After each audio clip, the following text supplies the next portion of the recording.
Pastor, Bwana Yesu asifiwe. Amen. Hivi karibuni ukiwa live stream kwenye channel ya Honest TV, ndio umesikika ukihubiri juu ya habari ya injili iliyosahaulika. Ni kweli. Na moja ya mambo ambayo umeyazungumza ni jinsi ambavyo kanisa la Mungu ndio limesahau kuaddress mambo ambayo yana shape maisha ya Mkristo. Ndio. Ikiwemo namna ya kuishi, ndio, kwa maana ya namna ya kuvaa, ndio, kwa maana ya mavazi yenye staha, ndio, na namna ambazo Mkristo anatakiwa kujipresent au kuwa. Ndio. Karibu leo tuambie. Ndio. Ni nini hasa kimepotea ndani ya kanisa la Mungu? Okay. Kwanza hatuna budi kufahamu historia ya kanisa lilivyoanza Tanzania. Mwaka 1927 kwa mara ya kwanza kanisa la wokovu lilianza Tanzania, na wakati huo haikuwa Tanzania, ilikuwa inaitwa Tanganyika. Na missionary kutoka nchini Marekani anaitwa Paul Derry, ambaye ndiye mwanzilishi, ndio missionary wa kwanza hapa Tanganyika ambayo kwa sasa ni Tanzania. Ndio. Na alipokuwa ameanzisha kanisa mwaka 1927, ndio, alitumwa na kanisa linaitwa PHA, Pentecost Holiness Association. Kwa akawa amekuja kuanzisha kanisa, lakini baadaye alihitaji msaada kutoka kwenye kanisa lilokuwa ametumwa, atumiwe wamishonari wengine ili waweze kusaidiana kazi ya injili. Wamishonari wale walipokuwa wamekuja, hali ilikuwa si rahisi sana, hali ya kiinjili na mazingira ambayo waliyakuta hawakuyazoea wakilinganisha na nchini kwao Marekani kule ambapo walikuwa wametoka. Okay. Kwa hiyo walipokuja wakakuta hali nzito, hawakukaa muda mrefu wakarudi. Paul Derry aliendelea kufanya kazi ya Mungu, lakini akaandika tena barua akiomba msaada ili aweze kutumiwa tena wamishonari wengine. Barua hii au ombi hili kwa kanisa lake lilichelewa. Nadhani inawezekana kwa sababu mara ya kwanza walitumwa wamishonari, alafu wakawa wamekaa muda mfupi na kurudi. Kwa hiyo nadhani waliwaza kwamba tukituma tena inawezekana tumepoteza fedha zetu, watu wakawa wamekwenda na kurudi. Kwa hiyo Paul Derry alipoona sasa wamishonari wanachelewa kuja, ndio, aliamua kuomba msaada kwenye kanisa ambalo kabla alikuwa analelewa. Kabla ya Paul Derry kuwapo katika kanisa linaloitwa PHA, alikuwepo kwenye kanisa linaloitwa Assemblies of God kule Marekani.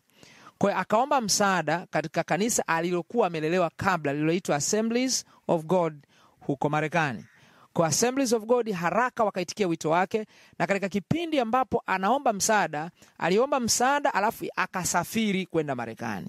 Kwa wakati ameomba msaada, Assemblies of God wakamuagiza missionary wao aliyokuwa nchi ya Kongo nyakati hizo, okay, ambaye alikuwa anaitwa Nelson. Kwa hiyo akaagizwa missionary yule kutoka kule kuweza kuja Tanganyika, na ili aweze kupokelewa alitakiwa apokelewe kwa barua ya mtu anaitwa Paul Derry, ambaye ndiye mchungaji wa kanisa la PHA lilokuwepo Igale pale Mbeya, na katika wakati huo ilikuwa ni Tanganyika. Kwa barua ikaandikwa na ikamtambulisha kwamba huyo ni mchungaji, ni missionary ambaye sasa ninamtambua, kwa hiyo aweze kupokelewa. Lakini ukumbuke Paul Derry alipokuwa ameondoka aliwaambia kanisa kwamba mimi naondoka, mtu yoyote akileta imani yoyote tofauti na ile ambayo nimewahubiri, hata kama ni mimi mwenyewe nikiwaletea injili nyingine, msiipokee. Watu wale walipoona missionary walishindwa kutofautisha kati ya injili na missionary. Na kwa sababu missionary Nelson alipokuwa amekuja, hakuja tena kwa jina la PHA, kwa sababu yeye hajatumwa na PHA, ametumwa na Assemblies of God. Kwa alipokuja kwa jina la Assemblies of God, kukatokea mgawanyiko katika lile kanisa. Okay. Kulipotokea mgawanyiko, wengine wakakubali kuendelea na yule, wengine wakakataa kuendelea na yule. Kwa hiyo kukazaliwa madhehebu mawili, PHA na Assemblies of God. Hapo pastor. Kumbe hii migawanyiko imeanza muda mrefu sana. Muda mrefu tangu nyakati za mitume. Sio tu leo, tangu wakati wa Paulo kuna wakati kulikuwa na mgongano kati yake yeye na Barnaba. Mmoja anataka kumchukua Yohana Marko. Barnaba anataka kumchukua Yohana Marko. Paulo anasema tusimchukue, huyo alituacha njiani. Kutokea mgawanyiko huo, mgawanyiko ulipotokea, Paulo akaamua kwenda na Sila, Barnaba akaendelea na Yohana Marko. Kwa hiyo migawanyiko ilikuwa tangu nyakati za zamani. Ndio, ukiwa unaendelea pale Ndio. Sasa kukazaliwa madhehebu mawili sasa, PHA na Assemblies of God. Sasa sio lengo la kuzungumzia hiyo migawanyiko. Lengo kanisa lile lilipoanza, hiyo iwe ni PHA au Assemblies of God. PHA ilianza 1927, Assemblies of God ilianza mwaka 1939. Ilipoanza hiyo assembly, PHA na Assemblies of God, kwa maana ya kanisa la Mungu, sio kwa maana ya dhehebu, kwa maana ya kanisa kama kanisa la Mungu. Maana kanisa la Mungu sio dhehebu. Kanisa la Mungu ni moja dunia nzima. Kwa maana ya kanisa la Mungu Tanzania. Yes. Okay. Ni moja. Je, kanisa lile lilihubiri nini? Hicho kilichohubiriwa ndicho nilichokuwa nakisema kanisa la Mungu leo wamekisahau. Hiyo ni kama kizazi cha sasa hakijui ni injili gani iliyohubiriwa nyakati hizo, na wanakwenda tu kwa sababu wachungaji wao wanawaambia, wanakwenda tu. Lakini injili ile nilichokizungumza, kwanza walihubiri utakatifu ni wa mwili na roho. Walihubiri hivyo kwamba mtu huwezi kusema tu Mungu anaokoa roho peke yake. Huwezi kuzungumza hivyo. Kama kuna watu wengine wanasema eti Mungu mwili hauokoki. Hii ni injili ya kishetani, ya kipagani tu. Injili ipo kabisa hiyo pastor. Yes. Ipo kabisa. Yes. Unakuta ni watumishi wakubwa sana.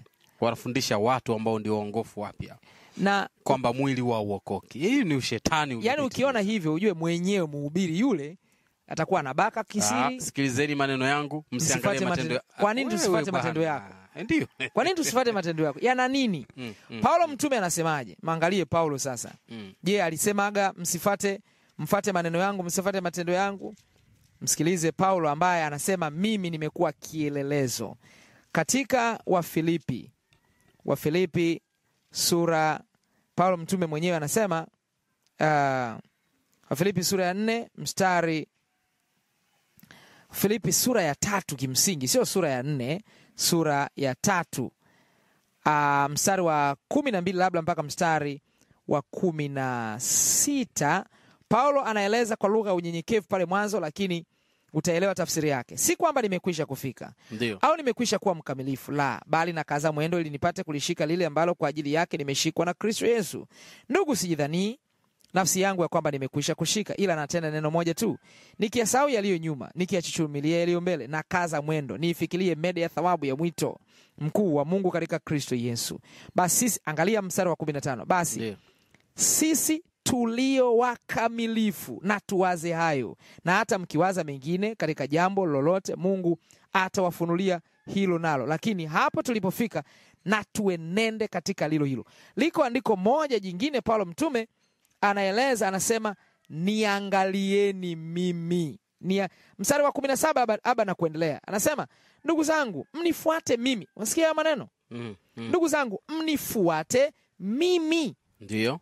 Alafu anatukataza, anasema mkawatazame wao waendao kwa kufuata mfano tuliowapa ninyi, maana wengi wenenda ambao nimewaambieni mara nyingi habari zao, na sasa nawaambia hata kwa machozi kuwa ni adui za msalaba wa Kristo. Mwisho wao ni uharibifu, Mungu wao ni tumbo, utukufu wao katika fedhea yao, waniao mambo ya duniani. Kwa hiyo Paulo anasema mnifuate mimi. Hawa wanasema msinifuate, afuate maneno yangu. Wewe maisha yako yana matatizo, ndio maana unasema tusifuate matendo yako. Tukiyafuatia tutakugundua kwamba ni mbakaji, tutakugundua wewe ni mchawi, tutakugundua wewe una takataka nyingi ambazo zinaleta shida. Kitu gani kinachowafanya watu waogope kukopiwa au kufuatwa au kuigwa na watu wanaowaongoza, ili hali huyu Kristo yeye mwenyewe alitanabaisha wazi kwamba tukimfuata tutakuwa na uwezo ambao pengine tutafanya hata kuzidi yeye. Yaani hili ndio jambo ambalo linanishangaza. Watu wengi ambao hawataki kufuatwa matendo yao, ni dhahiri maisha yao ni machafu na wengine hawajawahi kuokoka. Unajua kuna tofauti ya mtumishi wa Mungu wa kweli, au kuna tofauti ya mtoto wa Mungu na mtu wa ushabiki wa habari za Mungu. Kuna watu mashabiki wa habari za Mungu. Yaani wanapenda kuona yale maisha ya kuimba, wanapenda kuona maisha ya kuhubiri, lakini wenyewe nimekutana na watu wa namna hiyo. Mimi nimefanya injili na watu ambao unamaliza kuhubiri unashangaa mnamaliza kuhubiri, mnatoka pembeni, unashangaa mwenzako anavuta sigara kabisa, anavuta sigara. Kabisa anavuta sigara. Mwingine ni mlevi kabisa, ni mlevi. Anakunywa pombe. Yapo hayo mambo. Yapo kabisa. Na kama tunalizungumzia hilo, naomba leo upige nyundo hapa. Kundi ambalo linafanya hayo mambo sana katika kanisa la Mungu, hasa kwenye makanisa haya tunaita ya contemporary churches, makanisa ya kisasa. Kuna kundi moja la waimbaji wazinzi sana. Kundi ni shida.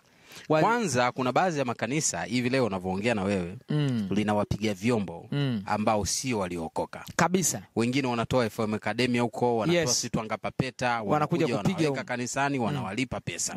Na yote haya je, ni sawa hawa watu kama zabauni na kufanya huduma ya namna hii alafu si waongofu?